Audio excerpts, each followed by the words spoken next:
Oromo TV fi akkasumas TV Oromiyaa magaalaa Torontoodha akkam jirtan bagana gaannu eegalis min jenna qophii har'aaf qabnu jalatti keessumaa ana waliin isin keessummeessuudhaaf dhihaate obbo Taammanaa Urgeessaa qabadee dhihaateetiin jira. Obbo Taammanaa Urgeessaa hordoftoonni keenya akkuma yaadattanitti yeroo adda addaatti nu dhihaate yaada adda addaa xinxala adda addaa kan nu kennaa tureesi fuulduraafis nu kennuuf jiraatu. Obbo Urgeessaa duraan dursee bagana gaan dhufte galatoomi siin jenna. Bagana gaan dhufte. Hayya gadaa gootota keenya dhimmi narraan tanaa Obbo Urgeessaa qabadee dhihaateefis haala oowwaa yeroo kan deemaa jiru ilaalchise marii uummanni Oromootii fi hawaasni Oromoo akkasumatti jarmoonni Oromoodha alaa keessatti kaasaa jiru. Kunis har'aan tana tan duraatti waa'ee kaayyoo bilisummaa Oromiyaati. Marti keenya qabsoon Oromoodha eegalliin isiidha akkuma yaadatamnutti takkaafuu akka yaadannutti jalqabarraa eegalee hayyoonni gootonni dargaggoonni kan Oromiyaa biyya abbaa kiyyaa jedhanii faajjii isiidhaa qabatanii jalatti dhumaniif ture. Dhaadannoon teenya tan kaleessaa Oromiyaan ni bilisoomti ture. Dhawaatuma keessa immoo har'aan tana haala sanirraa xiqqoo adda taheetu calaqqisaa takkaafuu mul'ataa jira. Oromiyaarraa Oromootti deebi'aa jirra. Karaa adda addaatiin Itoophiyaa dimokiraatessina yaanni jedhu har'aan tana babal'atee deemaa jira. Akkasumattis bilisummaa Oromiyaa kan jedhurraa mirga uummata Oromoo waan jedhu irratti fuuladeeffachaa jirra. Egaa Obbo Urgeessaa har'aan tana as geenyee jirra. Eessarraa kaanee har'a sadarkaa kana geenye. Mirgi walabummaa Oromiyaadhaa kan jedhu kan kaleessa kaayameef sani eessatti hafeeti har'aan tana sadarkaa xiqqoo mamaa ta'e kana keessa seenuu dandeenye mee xiqqoo naabsita. Okay, Bosayyoo maqaa TV magaalaa Torontootiin na affeertee waan kan akka waliin mari'annu na ayyamuu kee fi galatoomii ulfaadhuun jedha. Dhugaadha wanti lafii nu kaanee bakki nu amma jirru irratti haasa'uudhaa fi yeroo dheeraallee nu fudhata maaliif waan baay'ee keessa dabarree dhufne. Akkuma atu amma ibsa kee irratti tuttutte qabsoon Oromoo lafin irraa jalqabee namoonni baay'eenii qabsoo hidhannaatti seenanii lubbuu isaanii wareegaa ba'anii wareeganii ammallee immoo ilaalchi Oromiyaa walaba taate argachuu fi abbaa biyyummaati. Ilaalchi nuyi qabsoo kana sittiin seennee keessumatti qabsoo adda bilisummaa Oromoon gaggeeffamu itti seennee deeggaraa turree keessatti hojjetaa turree ilaalcha kana jalatti. Ilaalchi kun yoomii jalqabee akkas ta'ee maaltu fidee waan kana qabsoo Oromoo keessa gashee qabsoon Oromoo akkas buburrate inni jedhu waan baay'ee ilaaluu barbaachisa. Inni kunis keessumaa kan inni qajeeltootti calaqqisee as ba'e 91 booda. Duraan wanti kun akkasin turre ruumerii dhumatu jira namoota qabsoo keessa jiranii keessa turan keessa shakkii adda addaatu haala adda addaatu ba'aa ture namoonni waan adda addaa jedhaa turan.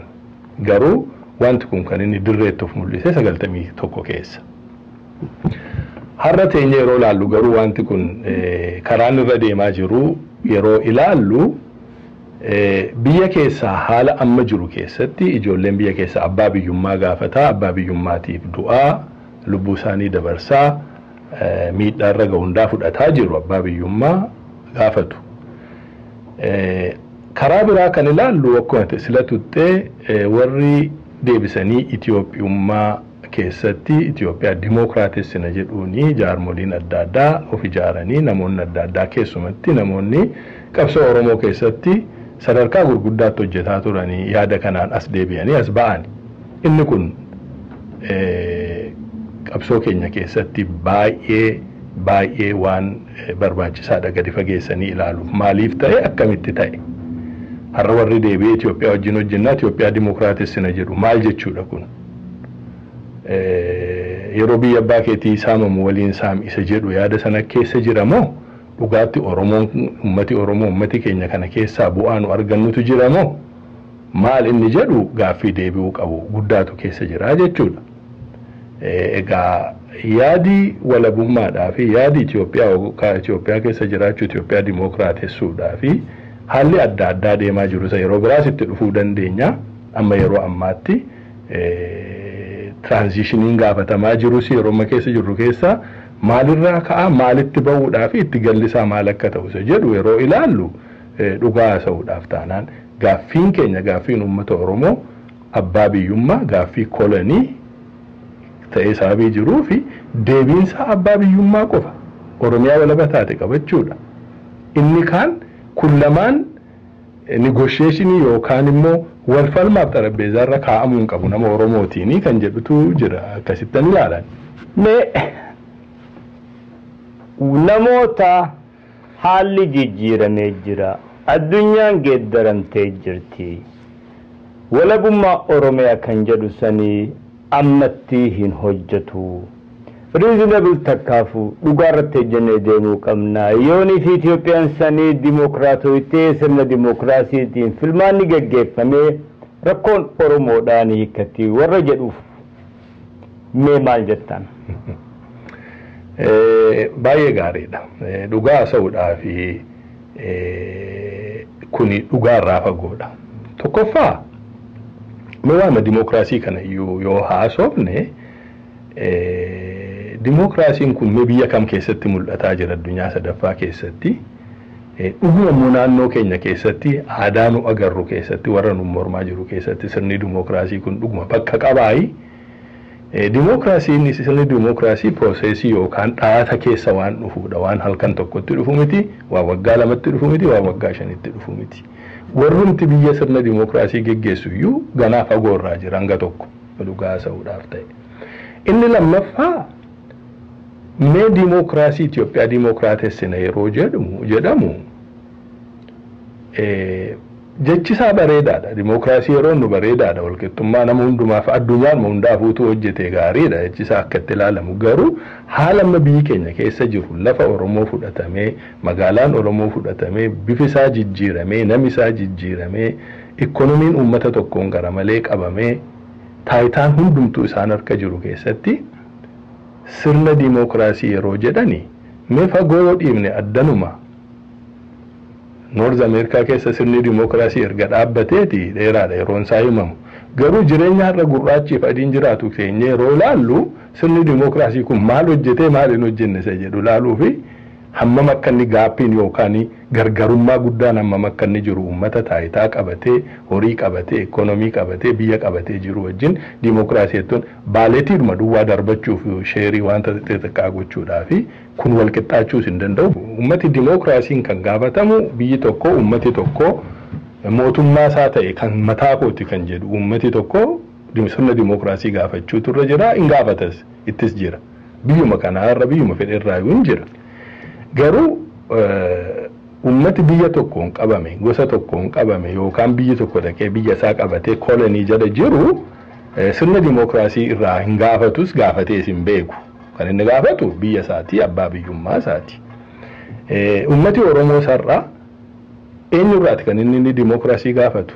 Mee asiin goone jarmoonni galanii sirna dimookiraasiitiin filmaanni godhame Biraanuu Naggaa moo haa jennu? Gaaffiin Oromoodhaa deebiteefi? No, inni kun ammayyuu waan keessatti ilaalamuu qabu. Ummati Oromoodhaa biyya Itoophiyaa jedhamu sana keessatti irra lakkoofsisaa persenteejiidhaan yeroo ilaalamu 35 amma 40tti warri 33 jedhu iyyuu jira 35 amma 40tti himama. Kana jechuun ummati Oromoodhaa achi keessatti qofaasaa sagalee waa murteessaadhaa hin qabu. Sagaleen biyya sana keessa jiru hundumtu yoo sirna dimookiraasii ta'e one man one vote hundumatu sagalee qaba. Sagalee sana keessatti gaa wanti murtaa'u hundumtu interestii yookaan fedhii uummata Oromoodhaa eega jechuun rakkisaadha. Waan baay'ee irratti ikoonomii irratti waan adda addaa waan meeqatu tuquu danda'ama. Kanaaf dhugaa haasa'uudhaaf yoo ta'e sirna dimookiraasii jechuun dimookiraasii sana yoo kan fidu yeroo ummati Oromoo abbaa biyyaa maasaa argate akka biyya isaatiitti biyya tokko negoosheetii godhee walii galee jiraatudha kan dimookiraasii fidu. Beessa ammaan tana egaa tun karab nu geessitti haala biyya keessatti deemaa jirurra. Dargaggoonni Oromoo qeerroon nu warra ala jiru kana kan bara dheeraa dura sodaatee baqatee dheessee biyyarraa bahee eeggachaa turan innaanii fi dadhaban lafaa ka'anii abbaa biyyummaa gonfachuudhaaf du'aa jiran. Kan isaan gaafachaa jiran mirga abbaa biyyummaati jedha. Warri ala kana jirruu fi kan keessaa sanii hubannoota tokkoo fi xurre takkarra jirra. Raawwatee iyyuu hin jiru. Kun ammas yeroo ilaalamu karaa biyyoota adda addaa ammas ilaaluun hin danda'ama. Waan biyyoota adda addaa keessatti ta'e waa'ee sirna dimookiraasii kana uumuudhaa fi jechuun warri amma ala kana jaarmoliin tokko transitionii even Tigreedhaa wajjin illee transitionii dhaabnaa hamma jedhutti warri ga'an mul'achuu isaaniiti. Ijoolleen biyya keessaa waan biyya sana keessatti deemaa jiru waggaa 25f isa duraa dhiibu keessumatti ergaa warri biyya qabate biyyaa dhufee biyya keenya kolonaayiizii godhe kana maal akka isaan godhan sanyummaa irratti hundaa'anii hammam akka isaan ikoonomiidhaan barnootaan jireenyaan poolitikaadhaan waan meeqaan uummata Oromoo miidhaa jiranii isa addana ta'anii qoratan utuu hin ta'in isaan ijaa fi guyyaadhaa gara guyyaatti isa kana keessa deema isa kana piraaktisii godhaa jiru. Kanaaf arganii deebiin kanaa uummati Oromoo abbaa biyyummaa isaa argachuudha kan jedhudha. Kanaafiti warri ala jiru maaliif ilaalchi akkasii kun eessaa dhufe inni jedhu dhugaa haasa'uudhaaf taanaan namoonni naannoo poolitikaa jiranii baay'een kana hubachuun hin danda'ama. Eewu kan kana jedhu maaliif jedhu maalirraan ka'e inni jedhu karaa adda addaa ilaaluu fi haasa'uun irratti haasa'uun hin danda'ama. Malee kuni uummata Oromootii fi dhugaadha deebii ta'a. Rakkina uummata Oromoo keessa jiru afaan isaan ni dhabe, lafa isaan ni dhabe, biyya isaan ni dhabe, ikoonomiin inni kufe, du'a galgalaa ganama irra ga'u kana jijjiireetii uummata Oromoo gara gaariitti oofa jechuu miti. Uummanni waliin amanne, uummanni baraa gadaa akkasitti waliin deemu, biyyallee waliin ijaaree korraapshinii yookaan xaxama keessa seena malee guddina keessa seenuu hin danda'u. Hin agarra biyya addunyaa sadaffaa keessa waan deemaa jiru. Deemee mootummaa dhaabbatee waggaa 50-60 booda deebi'ee lafarraa wal fixaa jira. Siiriyaan, Iraaqiin, Liibiyaan biyya meeqa keessa kanatu mul'ataa jira. Hayyeega hamma tammaayyitti as deebinaa tunis sossoo'insa biyya keessaati. Marraa afuraffaatiif biyya keessatti eegalamee hiriiraa fi fincilli diddaa gabrummaa eegalamee yeroo itti fufa keessatti baalamaa fi sagantaadhaan lafa kaayyamee Oogasti bultii 6tti guyyaa hiriiraa jedhamee murtaawee namoonni baay'een bakka adda addaatti bahanii lubbuun nama 100 olii dhumte. Arraan tanaa naannoo Amaaraa waan itti jiru waan waliin argaa jirru garuu Oromiyaa keessatti haalli qabbanaa'ee jira. Kanarraa kan eegaleen Lamaaran Dassaalany Oromiyaan tasgabbooytee jirti jechuudhaan dubbate. Maaltu dhalate? Wanni irraa beektu jirame? Dhugaadha qajeeltootti dhibbatti waan isaa nan beeka jedhee illee hin jedhu garuu dhaatuma erga wanti kun jalqabee waan keessa dhufnee waan keessa jirru dhaamsa darbuu jaarmotii adda addaarraa ilaalcha deemuu kana walitti qabnee finnee yeroo laallu dhugaadha ijoollee biyya keessa jirtu kana hin onnachiisamoo hin laaffisamoo qabsoo biyya keessaa deemu kanaaf itti fufii akka inni ta'uu godhamoo isa jedhu teenyee yeroo laallu isa kana karaa adda addaa ilaaluu dandeenya. Maal jechuudha kun? Waan biyya warra Amaaraa keessaa yookaan karaa Gondar karaa Goojjaam deemu kana kaafteeti. Maseejima tokkotu darbe jechuun dhaamsa tokkotu darbe gaafa isaan dhaqanii achi keessaa waa godhanii nama keenya nurraa ajjeeftanii fayyaan baatanii kan jedhuun ka'ani. nama tokko nurraa ajjeeftan nuti isinirraa ajjeefnaa kan jedhu lafa kaa'an akkasitti nama keenya ajjeeftanii dhuftanii akka gootanii deemtan kan jedhudha. Karaa keenya kana dhaamsi ijoolleedhaaf biyya keessatti darbu kuni si'a hundumaa waan karaa nagaa jedhutu jira. Ummata gara biraatti hin bu'inaa kan jedhutu jira. Qabeenyaa ummata biraatti hin bu'inaa kan jedhutu jira. Garuu yeroo ammaa inni fardiidha. Dhaamsi ijoollee kanaa fi biyya keessatti waan deemaa jiruuf silaa kan ta'uu qabu. Kanaan durallee TV kanarratti waan kana fakkaatu numa jennee dhaamsa keenya yeroo dabarfannu silaa sagalee tokkoon bifa tokkoon jaarmotiin jiru namoonni jiranii nami Oromoo ta'e nami dhugaadha waan kana ilaalu qabeenyaa qabuuni yaada qabuuni ijoollee kana utubee akka ummati keenya humna ta'e of ijaaree hidhatee diina isaaf irraa dhowwee biyya isaaf lafa isaa eenyummaa isaa dhuunfatu dhaamsi kana ture silaa kan darbu. Dhaamsi olii gadi sammuu namaa oofu yookaan bifa biraa godhu silaa hin darbu. Dhugaadha kanatu impaaktii ijoollee kana. Yaa waa lamaatu jira asirratti namoota adda addaa yeroon kun namu yaada lamatu kenna. Tokko kan haala qabbaneessuu danda'e efa waliigalteen jaarmaa Oromoo tokkoo fi Gimboo Sabaan gidduutti uumame qabbanti eegalte kan jedhutu jira. Kan lammaffaadha ifi osaaniitiin biyya keessatti wal qunnamuudhaan karaa qunnamtii ammayyaatiin sooshaal miidiyaadhaa fi dhaamsa walii erguudhaan kan wal kakaasaa turan. Yoggaanii fi ala kana guyyaa akkanaatti jedhamee hiriirri itti himamee guyyaa san bahamu qaamni kana qindeessu oorradiin hin jira nu alatti kana qorachuu qabnaa ijoolleen if duba haftee kan jedhutu jira. Kana lamaan kanaamee akkamitti ilaaltaa kan sadaffaan jira. Jiraachuun danda'a gara biraan poolitikaadha waan keessa jirru. Wanti deemaa jiru kun xiqqoo miti waan baay'ee guddaadha. Konserniin karaa adda addaa yaadda'uun hin jira. Nu qofallee utuu hin ta'in warra Habashaa qofallee mootummaan mal jirullee utuu hin ta'in faranjoonnillee yaadda'aa jiru. Mootummoonni warra lixaallee yaadda'aa jiru.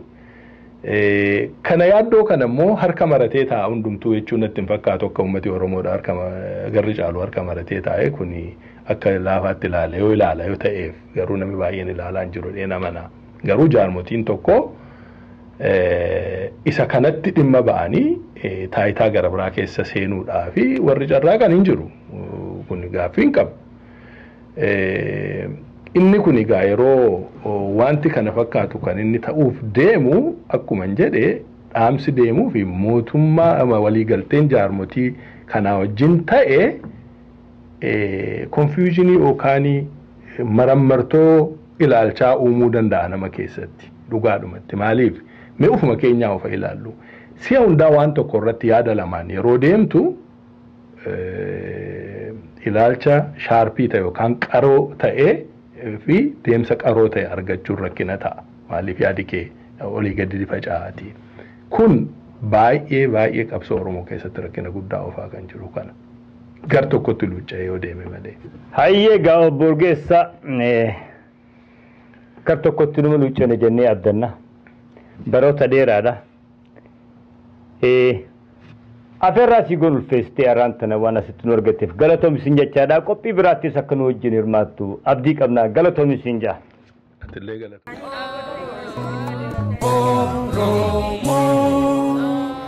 Oromoo TV.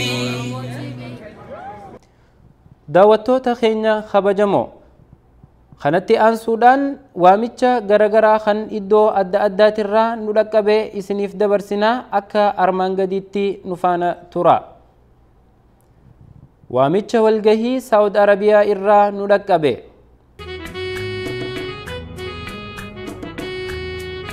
Waamicha walgahii koonyaa adda bilisummaa Oromoo magaalaa Riyaadiif naannawaa isheetti argamtan cufa.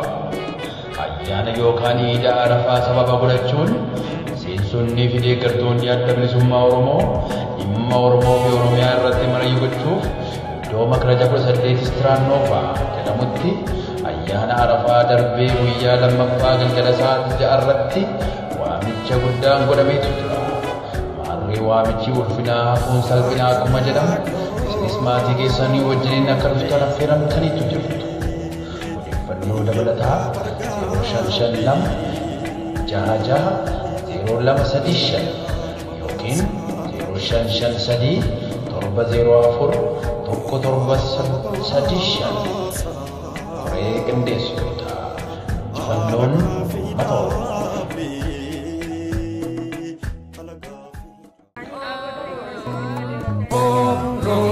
Oromoo. Oromoo TV. Beeksisni itti aanu gara Washington DC irraa kan nu dhaqqabe taha. Waamicha dirmannaa xumura gabrummaa guyyaan fulbana 11 bara 2016 waaree booda sa'aa 4 irraa jalqabee hanga sa'aatii 9 walakkatti itti fufa. Hirmaattonni waamicha kanarratti guyyaa san argaman Abdii Raggaasaa ajajaa waboo waliigalaa fi akkasuma urjii dhaabaa waboo dur tantaatee fi akkasuma obbo Billoo Garbii waboo dur irraa. Waamichi kun kan itti gaggeeffamu Ukraine Church 4250 Harrywood Road Northeast Washington DC 20017. Waamichi itti aanu kan nu dhaqqabe koree qindeessituu jaarmayoota bilisummaa fi walabummaa Oromoo jechuunis dhaabban afran waltahan irraa kan nutti kennameedha. Koreen qindeessituu jaarmayoota afran bilisummaa fi walabummaa Oromoof qabsaawan marii hawaasaa gaggeeffachuuf qophii xumuranii jiru. Mariin kun hamma ammaatti waan koreen qindeessituun hojjetamee fi karoora jidduu dabalatee yaada ummataa irraa kennamu irratti kan xiyyeeffate taha. Kanaaf sabboontonni Oromoo hundi akka qooda irraa fudhatan kabajaan isin afeerra. Koree qindeessituu jaarmayoota bilisummaa fi walabummaa Oromoo guyyaan September 17 bara 2016 waaree booda sa'aatii 3 irraa bakki Oromoo Community of Minnesota bakki itti argamu 465 Macubin Street, St. Paul, Minnesota. Bilisummaaf jedhee lubbuusaa dabarse. Fedhiin keenya hunduu bilisummaa, kaayyoon keenya balleessuuf gabrummaa. Kanaaf yoomillee haa qabaannu tokkummaa. Fedhiin keenya hunduu bilisummaa, kaayyoon keenya balleessuuf gabrummaa. Kanaaf yoomillee haa qabaannu tokkummaa. Kanaaf yoomillee haa dagaagu jaallummaan. Haa qabaannu tokkummaa. Haa dagaagu jaallummaa. Fedhii biraan qabnu bilisummaa malee. Waliin deemuu qabna hunduu walii galee. Oromoon tokkummaan milkiinuu nu tole. Caayaan keenya tokko injiguu yoomillee. Ofirraa haa eegnu diina keessaaf alaa. Lammatan taanu akka harcaa baala. Tokkummaan cimne saba keenyaaf lola. Bilisummaa keenyaaf kanaatu nu uffala. Lubbuun duun erga noolle biyya ofiitiif du'u wayyaa. Lafee keenyaatti cabsine awwala boomtu Oromiyaa. Lubbuun duun erga noolle biyya ofiitiif du'u wayyaa. Lafee keenyaatti cabsine abilisoomtu Oromiyaan. Nu wal malee hin qabnu. Kana isin dhaabannaa amma sagalee addunyaatti dhageessisaa jirtan kana jabaadhaa akka ammallee itti fuftan kanin isin dhaamadhu kana akkasumas Oromoo TV akkasumas sagalee Oromoo ummata addunyaa roota hundatti dhageessisaa jirtan argisiisaa jirtan hojjettoonni sagalee kanarratti hojjettanii hundinuu galata qabdu. Galanni keessan bilisummaadha. Fuulduraafillee jabaadhaatii akkanumatti itti fufaa. Warri asitti dhuftanii woboo jidduutti argamtanii Oromoo TV'n woboon jiraachuu keenya ummata keenyattis ta'e diinattillee mul'istan galatoomaa ulfaadhaa. Galanni keessan bilisummaa. Injifannoo ummata Oromoof woboon jirra. Yoomiyyuu ibboota hin deebinu. Injifannoo ummata Oromoof galatooma.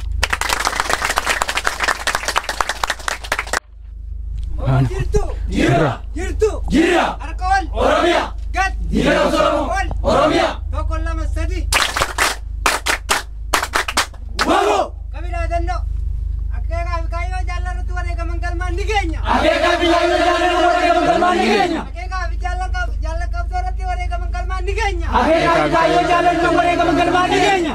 Oromiyaan kan Oromooti. Oromiyaan kan Oromooti. Oromiyaan kan Oromooti. Oromiyaan kan Oromooti. Alaabaa teenya Oromiyaatti gadi ni dhaabna. Alaabaa teenya kan Oromiyaatti gadi ni dhaabna. Dhiiga barattoota keenya ni baafna. Dhiiga barattoota keenya ni baafna. Kumaa barattoota keenya dhiiga keenya ni baafna. Kumaa barattoota keenya ni baafna. Danfee diinarraa dhiiga diimaa borii bakka bu'a. Danfee diinarraa dhiiga bakka bu'a. Rachalolla. Rachalolla. Rachalolla. Rachalolla. Lolaa baranna. Lolaa baranna. Ifannoo uummata Oromoo. Ifannoo uummata Oromoo.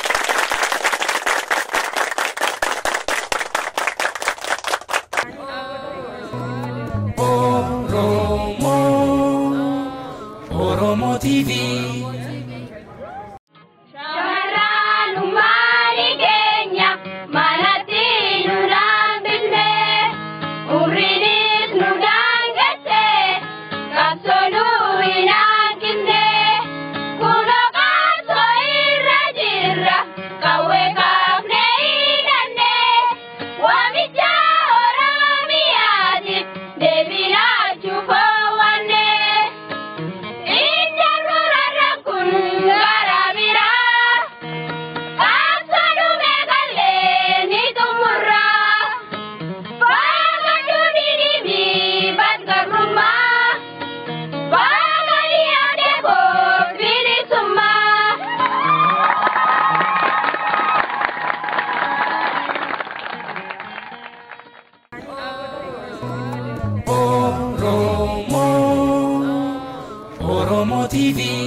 daawwattoota keenya kabajamoo qophiin hawaasummaa guyyaa har'aatiif qopheessinee isiniif dhiheessinee kan hanga ammaa turan qophii kana qopheessuun kan isin wajjin ture an ibsaa dhugaatti hanga qophii biraa kan wal fakkaatuun walitti deebinutti turtii gaarii horaa bulaa.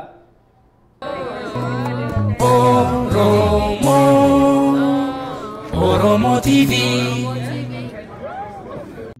Beeksisaa maalummaa abdii bilisummaa jibbaa roorrisaadhaa ibsaa walabummaa tiksaa qabsoo Oromoo deebisaa tokkummaa tumsaa sagalee Oromoo kan diddaa gabrummaa diigaa kaayyoo bittaa tarkaanfii diinummaa lammii dadammaqsaa hubachiisaa eenyummaa hawwaa diimokiraasii farra olaantummaa har'as borisii abdiin Oromummaa.